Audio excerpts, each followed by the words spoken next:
it's your first swim run. I can see why you kind of would forget that you're tethered to someone. Yeah, I mean, being tied to someone else is not totally second nature for everyone as it is to us. So I can see how that would happen.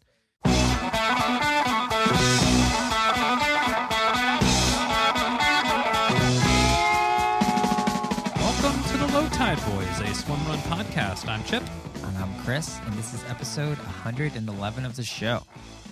Yeah, so still Partners Month, so we thought it'd be interesting to kind of go back in the Wayback Machine. So way back in episode 4, we released our Swimrun 101 Partners episode, and we thought it'd be interesting to listen to it again. Chipper and I literally just listened to this episode on 1.5 speeds, which was pretty comical. It's like, why are you so mad, Chipper? And we're like, well, let's listen to it. And then we thought we would do a redux of that episode and add anything that we would change or subtract or new categories or whatever based on, since we're way more experienced 2 years later, dare I say wiser and older. We've basically been picking people's brains for this whole time. Yeah. And episode 4, still a really solid episode. I was pleasantly surprised by how, looking back on the show, that was pretty good. Yeah. I gotta say. We should pat ourselves on the back for that one. Yeah, I mean, I think it was. I think we did a solid effort on our best thinking around partners, and I would agree with 99% of what we said in that episode. Yeah, so we're going to give a brief little summary about what we talked about in that initial episode, and then kind of now build off of that, like what Chris said. What would we change about it? But we still recommend, if you're new to the sport of swimrun and you're how the hell, what's the deal with the partner situation? I don't even get any of this. Go all the way back to episode 4, and we'll link it in the show notes here. And that's a great one to listen to. It's about 22 minutes, 25 minutes or something, and it covers a lot of it. So here's kind of the main points that we distilled down out of the episode there. Most of it was your considerations on how to select a swimrun partner. Chris and I are not naive to think that we're lucky enough to literally be neighbors, be able to train and race along within close enough to the same paces, have very similar goals. Like, we're in a really great situation, and we know not everybody is in that situation. So here's a couple considerations that we would have for selecting a swimrun partner. Again, this is sort of rehashing episode 4, but here's the crib notes on it. Overall endurance and fitness ability. Makes sense there. Like, can you go for 3 hours for an experience event, or are you looking to do something maybe 5, 6, 7, 8 hours like a World Series type of event? Are your swim and running paces similar? Now, I wouldn't say you have to be so concerned about, is Chris running exactly the same pace as me? Or do you swim at exactly the same pace? I would say it's pretty common to have some discrepancies in both of those categories. Oh yeah, for sure. I think I agree. I think like episode 4, we do a pretty good job kind of breaking this down. But yeah, I mean, these are just important things to consider. What are your goals? What's your fitness level? What are you trying to get out of this thing? Qualify for Worlds. I mean, that's something that should be really important when you're trying to figure out whether you're a good match.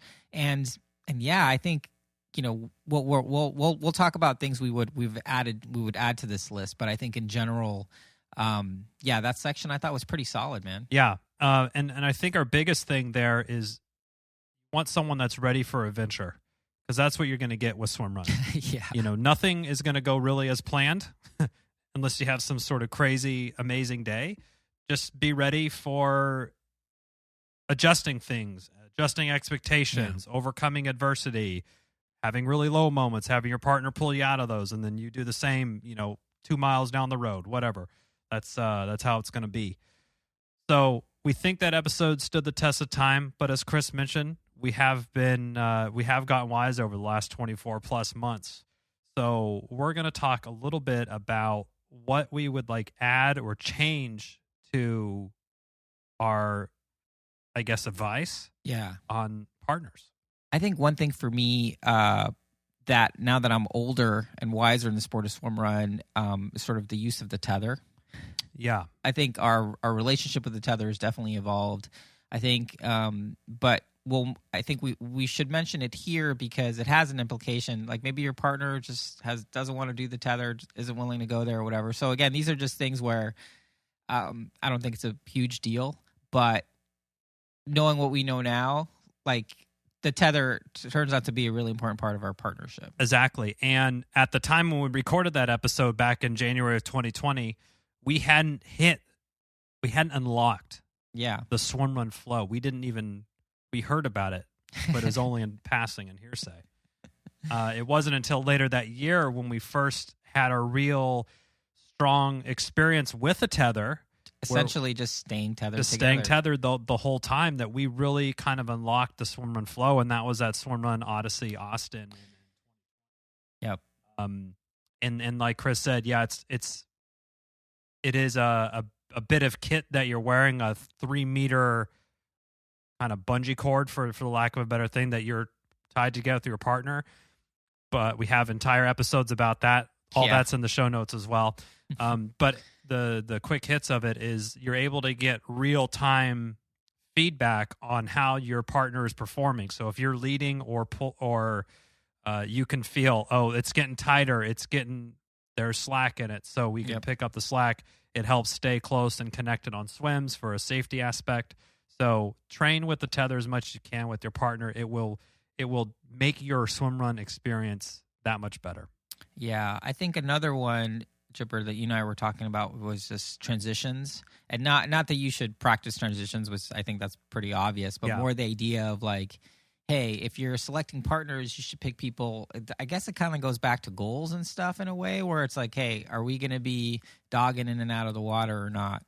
Yeah, exactly. And kind of have a little bit of a plan too. Is if I'm leading most of the swims, so I'll probably be one of the first ones out. Or if there's a particular swim, for example, Austin, we know it kind of dog legs around one bit, and that's when Chris kind of slides in to bring us home hot. And so we know, okay, now Chris is leading the transition out, and what's that going to look like? So working through some of those things, and the more efficient and quicker you can be with your transitions, the better time you're going to have with your partner, because it won't be some thing like John and Addison, the Concho boys, where Addison forgot or had some sort of mental lapse that John was his partner and started dragging him up the side of the mountain, getting out of the water. I mean, consider it's their first, it's your first swim run. I can see why you kind of would forget that you're tethered to someone. Yeah, I mean, being tied to someone else is not totally second nature for everyone as it is to us. So I can see how that would happen. I love that story. I think another one that we wanted to, I guess, do a little bit of a refresher on was training together. Yeah, so we had this noted in our first bit about the ability to train together. We said that was a consideration for a swimmer partner, and I think we stand behind the fact that it's optimal. It's ideal. It's ideal. If you can make it happen, because it's only going to improve your situation. But I wouldn't disqualify a potential partner because they're not my neighbor or because I might only see them once in a while. We've talked to many teams over the years that they are completely separate. I mean, the team Run for Tacos, Lolo and Sterling, lives in Florida and Arizona. So they never train together. It's not possible. And their first sort of training experience together was at Odyssey Orcas. Yeah, at our shakeout. At the Swim Run shakeout was their first training thing. So that was a really cool thing. Yeah. And I think that maybe that particular example sort of changed my mind about that. For sure. Yeah. I mean, I agree. I think that's definitely one where from the original episode, we would tone that down. I think, I would say it's more of like a wish, an ideal, to be able to train together. But hey, if you have the same goals and you're committed to this thing, I think we would sort of de-emphasize the value of that and have it be more of like, hey, if you're committed to a goal, you're doing it. Doesn't matter where you are. It's just going to take you a little bit more time to kind of figure, dial everything in. But yeah, and the Run for Tacos example that we were using, they still were each other's accountability partners, right? Checking in. Oh, hey, I know you had a big run, and if we're across the country and you got your big run in the morning, that's just a little bit extra push that I'm going to need to go out and get it done. So Yeah. I think that's kind of really helpful to think about as well. Yeah, I think the last one we had for this category of, things that we would change or add to the previous show, I think we didn't talk about sort of race prepping with your partner. And, this is one where definitely like we're just way wiser now. Like we know how to prepare for races better. We've spoken to so many coaches and athletes and kind of just done what they've told us to do. Where, since episode 4, we've had these Swimrun 201 sort of quote unquote advanced topics in Swimrun. Yeah. And I think those are ones where we really sort of dove into sort of team, we have episode 52, which is Swimrun Flow, episode 60, team tactics, 71, heads up racing, 106, swim paddle, hieroglyphics, where these are to me like the ones where take it to the next level. Where like partners go to really, really cement themselves. Yes, and it's in the race prep. I don't know if that makes any sense. No, yeah, it's like a couples retreat. It's like your advanced swim run retreat as your partner. But those are 4 201 episodes that are really good, and we still remind ourselves of parts of each of those episodes before every race, whether it is for the hieroglyphics that we're actually physically writing it out, or we already know we're going to stay tethered to keep that kind of swim run flow going. So those are things that'll really take your partnership to the next level, right, which in turn takes your sort of swim run experience. Right, exactly. Yeah, and I think in my mind where this is related to partners, it's like, hey, this becomes a pretty intimate kind of experience where you could be suffering for a long time together, so understanding kind of what you're getting into and going into that in the adventure that way can also make for a really great partnership. So if you have someone in your life who you think would be, down to go deep like this, then it could be a lot of fun. Yeah. And I think that leads right into something else that we would add that we noted is communication, how important that is. And again, some of these things might be no-brainers to people, or they might seem like no-brainers, but it's actually a lot harder than it seems. I mean, we even struggle with it at times. I think Orcas was a good example about we didn't necessarily need to communicate that I was in a bad way. I think that was obvious, but we just kind of kept going. We just carried on. Right, and exactly. We probably could have done a better job about communicating what the day's going to be like. Totally. Yeah, I mean, totally. I mean, I think that race for me as the one who was essentially like lead horse forcing you to do this race at that point. I mean, I have a lot of regret. Like I should have communicated more. I should have known this stuff. So even like between us where I think we mentioned in the episode 4 that we think we're really good partners. Yeah. There's always room for growth. And I think, and I think it's something that you only have that growth once you go through it. Yeah, totally. There's certain things you're only going to learn from going through them. And on the same side of the coin, I probably could have said, hey, I need to hang out this aid station for a solid 45 minutes while I get myself right again before we carry on. Like I need to find some Sprite. I know. Yeah. Is there a Coca-Cola anywhere? A couple things, I feel, Chris, one of our most common questions is, I want to do a swim run. Where do I find a partner? Now, there's a couple of great Facebook groups that we've listed on both the episode, the original episode, and then we'll relink in this one. But there's the Attila Facebook page, their Odyssey page. If you're doing any of the Odyssey races, the Odyssey Facebook page is a great group to join in. Additionally, we have our Low Tide Boys Strava Club. So there's hundreds of people in there. And there's a little forum there. You could post what races you're doing and what you're looking to get out of that race and everything and attract and get your partners there. Yeah, for sure. I think the last thing that I can't believe we didn't mention it in episode 4. Oh. We've written about this in scholarly online publications. But team names, like we didn't mention, like, hey, if you're going to have a partner, you really have to be aligned on what you want out of a team name. Absolutely. And be sure to check out our article that we wrote on Triathlete Magazine, triathlete.com. Yeah, online. We'll put it online. We'll put it in the show notes there. But we had a little bit of fun with that one. But part of the charm of Swimrun is like all the cool random names that people pick for their teams, and maybe they change them every race or they keep them all forever, like the Low Tide Boys. Yeah. For years we've just been going with the same one. I think we're stuck at this point. I mean, Yeah, unless we want to go like incognito a huge or something. like under the radar, like Yeah. no one would know. No. Okay, nice. Yeah, so I mean, I think that's it. I think, what we tried to do with this Redux was essentially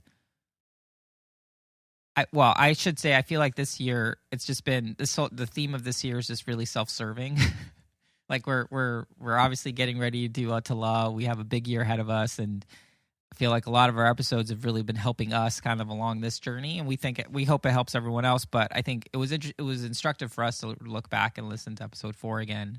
And yeah, in this Redux, I think it is a just put a little new coat of paint on that car, boat, house, One paddle, buoy, Some paddle. whatever you're painting. Absolutely. And I know we rattled off a bunch of previous episodes to listen to. Those will all be in the show notes, so head on over to lowtideboys.com. Check those out. You have plenty of listening homework if you need. Yeah. Some of these are going to be great to dive into again. I think the team tactics, I believe we had Bronwyn and Greg of the Boston Wet Sox chime in and give us an audio clip for that. They're out there winning races. We have people like it's no one's business. way smarter than us. Right. So if you don't like what we're contributing saying, we bring people who are solid Yeah. to come in to help. And then the next time we just say what they said. Yeah, then we just try to repurpose what they said Yeah. ourselves harder. But yeah, any questions with partners or anything you think that we missed? Shoot us a note on Instagram or send us an email over at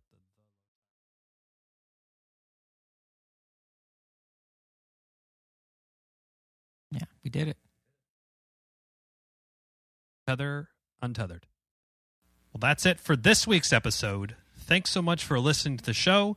Make sure to subscribe wherever you listen to podcasts and leave a review, since that's the best way to help other people discover the show and the sport of Swimrun.